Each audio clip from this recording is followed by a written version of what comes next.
که ته پلار یا زوی یا مورکۍ یا خورکۍ او د تا نه د ژوند مشکلاتو لاره ورکه کړې ده، دا برنامه ستا لپاره ده، بخصوص د ځوانانو لپاره. السلام علیکم، زه جاوید ابراهیمي یم او راسره عبیدالله حسام ورور دی. ورور په خیر راغلی. ډېره مننه جاوید جان.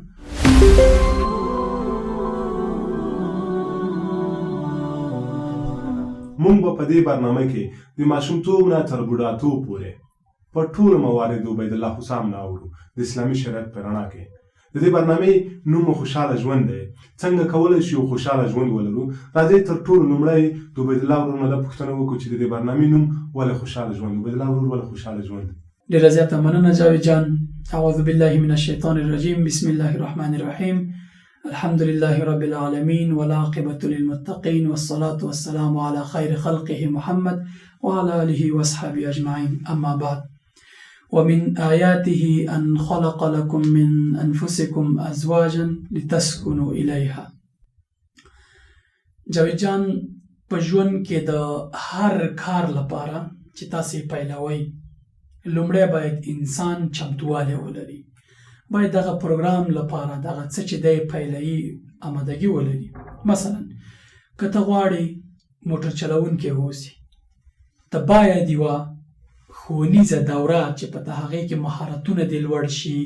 زده کړه پکې وکړې، یو کورس باید ته واخلې، زده کړه پکې وکړې، بیا ته کولی شي د موټر چلولو اجازه ولري او ته هغه وخت د موټر چلولو په اصولو، په تګلارو او په هغه خوباییو باندې ټولو باندې پوهېږي، ستا مهارت لوړ شي. همداسې که ته غواړې مدیر شي، همداسې که ته غواړې استاد شي، همداسې که ته غواړې رئیس شي، همداسې که ته غواړې ټولو برخو د ژوند په اړه چې ته هر څه غواړې، نو لازمي ده د دنیا اصول هم دا دي چې ته به یو روزنیزه دوره بشپړوې چې لیسانس یې بولي، ښوونځی، بیا پسې ماستري، بیا ته استاذ کېږي، ته دوکتور کېږي، ته رئیس کېږي، ته یو چېرته دنده پیدا کوي. دغه ټول مسایل چې ته کله ژوند کې عملي کوې، پیل پرې کوې، ته باید یو روزنیزه دوره چې د زده کړې یا د مهارت لوړولو کورس یا دوره بولي، ته باید دغه واخلې. د ستورمزلو یا د هغه کسانو په اړه چې فضا ته ځي، د دوی په اړه ویل کېږي چې کله چې دوی د دغه څه پلان لري یا دغه پیلوټان چې لیږل کېږي 2 کسه یا ډېر د هغې نه په دغه بیړۍ کې چې فضا ته استوي، نو دوی 2 کاله د مهارت لوړولو کورسونه اخلي. مثلا په دې کې دوی ګوري چې کم سویچ په کوم وخت کې ووهي، اکسیجن په کوم وخت کې مثلا دوی استعمال کړي، کوم وخت کې مثلا دغه نور وسایل اسباب چې دوی ته ورکړل شوي دي دغه وکاروي، کوم وخت کې کوز شي د سپوږمۍ ته یا نور فضا کې چې کوم ځای ته دوی سفر لري. دغه ټولو دپاره 2 کاله دوی مهارتونه زده کوي، بیا ځي. نو د دې دپاره چې 2 کاله مهارت زده کړه کېږي، نو زه په دې باور یم چې کله انسان ګډ ژوند پیلوي، هغه ته ډېره لازمي ده، هغه باید تر دې ډېر دقت وکړي چې کله ګډ ژوند پیلوي، تر دغه ستورمزلو یا دغه فضانوردانو نه چې دوی کله 2 کاله مهارت دوی زده کوي، بیا ځي. هغه څوک چې واده کوي، هغه څوک چې د واده تابع لري، ګډ ژوند پیلوي، دا باید تر دغو ستورمزلو ډېر دقت وکړي. ځکه که په فضا کې یو اشتباه وشي، یو ستونزه رامنځته شي، خو د 2 کسانو ژوند به په خطر کې. خو کله چې ته د واده لپاره، ګډ ژوند پیلولو لپاره دقت نه کوې، بې پروایي کوې، یا هغه کوم شروط او اصول چې موږ انشاءالله په دې برنامه کې هغې باندې بحث کوو، هغه په پام کې نه نیسې، ته نه یوازې خپل ژوند، د خپلې مېرمن ژوند، د خپلې کورنۍ ژوند، چار اطراف کې چې خلک په تا باندې زړه خوږېږي یا در باندې زړه درد کوي، د هغو ژوند، د خپل اولاد ژوند، د خپلو لمسو ژوند، د هغو کړوسو پسې در پردو او پسې نورو نسلونو پورې ته د نسلونو ژوند خرابوي، ځکه چې ته د یو ګډ ژوند او د دغو نسلونو تهداب سم نږدې. نو د همدې لپاره لازمي ده چې هر انسان چې هغه غواړي، که واده غواړي پیل کړي یا واده کړی وي یا مثلا غواړي اولاد راوړي دنیا ته، نو دغه ټولو دپاره باید مهارتونه زده کړي. او انشاءالله په دغه سلسله کې دغه د خوشحاله ژوند په لړۍ کې چې موږ انشاءالله پیل کړې ده، په دې کې به موږ دوی ته ښیو چې یو ځوان باید په کومو شرایطو باندې ځان ته د ژوند شریکه وټاکي، په کومو شرایطو باندې باید واده وکړي، څنګه واده وکړي، د واده تهداب او د دغه ګډ ژوند تهداب څنګه کیږي. مثلا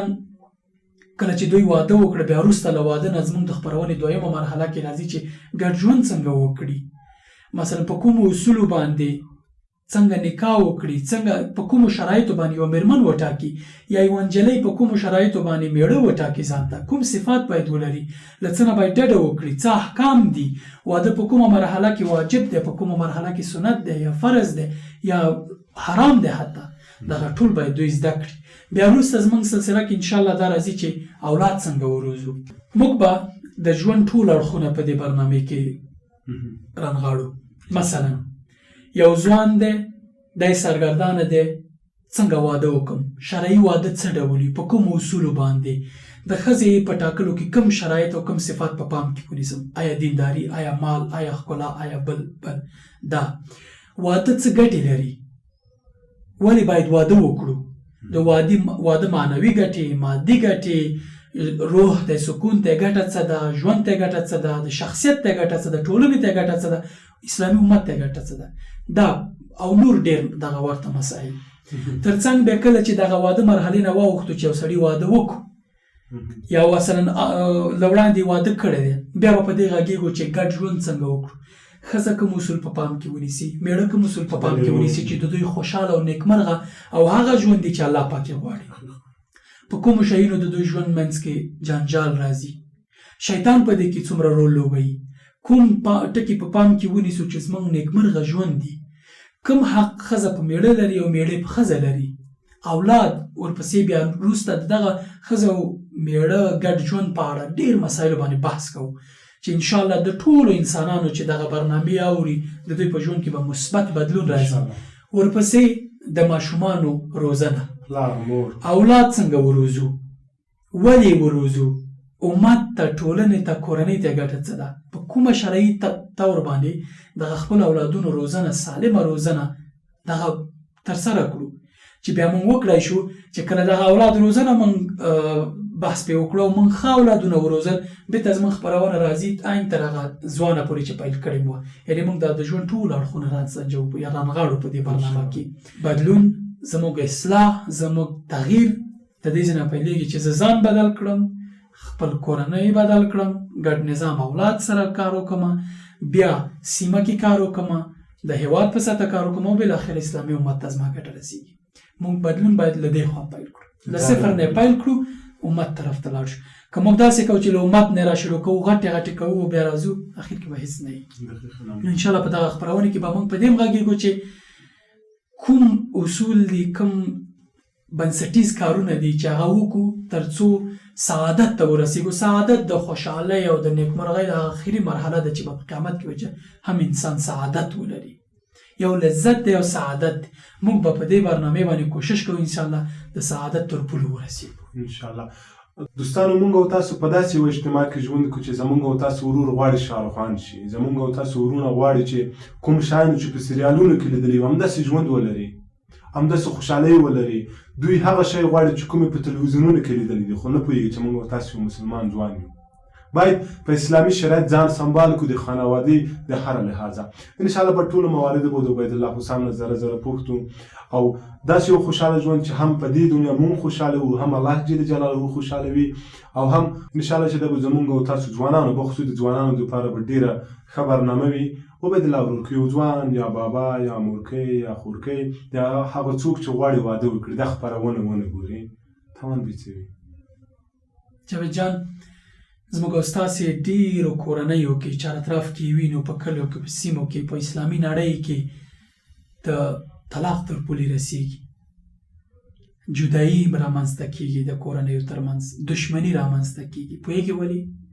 ځکه چې موږ د ودونو اساس او تهداب سم نه ږدو. کله چې زموږ د ودونو، زموږ د ګډ ژوند اساس او تهداب سم نه وي، بالاخره دغه ستونزې، وړې وړې ستونزې بالاخره په لویو بدل شي او د انسانانو ترمنځ جدایي رامنځته شي. کله دغه جدایي رامنځته کېږي، اغېزې څه دی؟ په خپله شخص باندې په رواني تکلیفونه اخته کېږي، ژوند نظام یې ګډوډېږي، اولاد یې بې سرپرسته پاتې کېږي، اولادونه یې بېلارې کېږي، شل مشکلات نور ورته پیدا کېږي. ټولنې ته مشکل دا دی چې اولاد یې کله بې تربیه شو خو تاوان یې ټولنې ته هم رسېږي، د ټولنې تر څنګ امت ته هم تاوان رسېږي، ځکه نسلونه له دې سره خرابېږي او بالاخره دا چې د الله تعالی او د رسول الله صلی الله علیه وسلم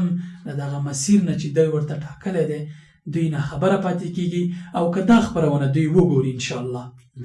ډېر هغه څه به زده کړي چې دوی سره د ژوند په رښتینې توګه یا په بریالي توګه دغه ژوند په پرمخ بیولو کې مرسته وکړي انشاءالله دا خپرونه به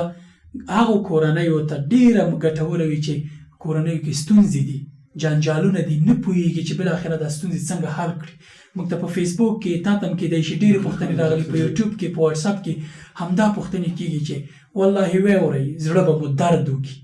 چې دا څومره د خلک ناخبره دي د خپل حقوقو نه د خپل ښځې له حقوقو نه همدغه زړهسوی همدغه درد لامل شوی دی چې موږ دا خپرونه شروع کوو یعنی دا خپرونه په زموږ او ستاسې په ټولنه کې ډېرې کمې وړاندې کېږي تاسې په ایران کې وګورئ په نورو هیوادونو کې وګورئ جوړو ته کنفرانسونه جوړیږي او دوی ته ورزده کول کېږي چې څنګه ګډ ژوند وکړي ځکه زه خو نه پوهېږم نه ماته پلار دا راښودلي نه بل راښودلي چې زه څنګه ګډ ژوند مخکې بوځم کوم مهارتونه باید ولرم چې بریالی او ښه ژوند ولرم نو همدا خپرونه ده چې انشاءالله دوی سره به کومک کوي د ملګرو له دوستانو مو هیله همدا ده چې له هغو کورنیو نه چې دا د کورنیو څخه ګډه وګوري مثلا ښځه او میرمن میړه یا ښځه دواړه کینی خپل اولادونو ترڅنګ یعنی مثلا ټوله کورنۍ کینی د خپرونه چالان کی په یوټیوب کې ډاونلوډ کی وی ګوري کورون ته ویسي او ان شاء الله د دوی دغه کورونه نه به بلا تشبیه جنتونه جوړیږي ځکه چې موږ بزده کو چې څنګه کولای شو وړه مشکلات په ډېر اسانۍ باندې حل کو څنګه کوای شو چې مثلا غټې ستونزې حل کو په ژوند کې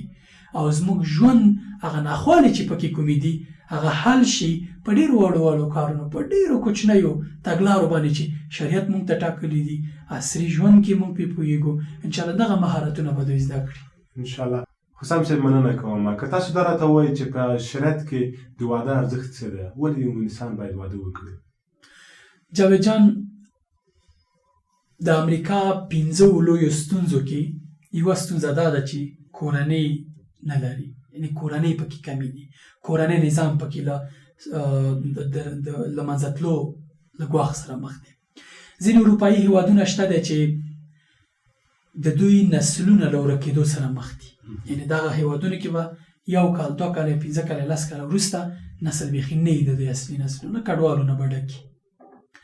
دغه بد فرهنګونه اوس اسلامي هیوادونو ته را روان دي او دا موږ ته د یو خطر زنګ دی چې باید مخکې د حالت ته آماده اوسو چې زموږ او ستاسې د ټولنو په منځ کې تر ټولو ډېر مهم شی چې قرآن کریم پې تاکید کوي هغه د کورني نظام سمبالښت دی د کورني نظام جوړول دی او منظم ساتل دی اسلام ټول نظم دی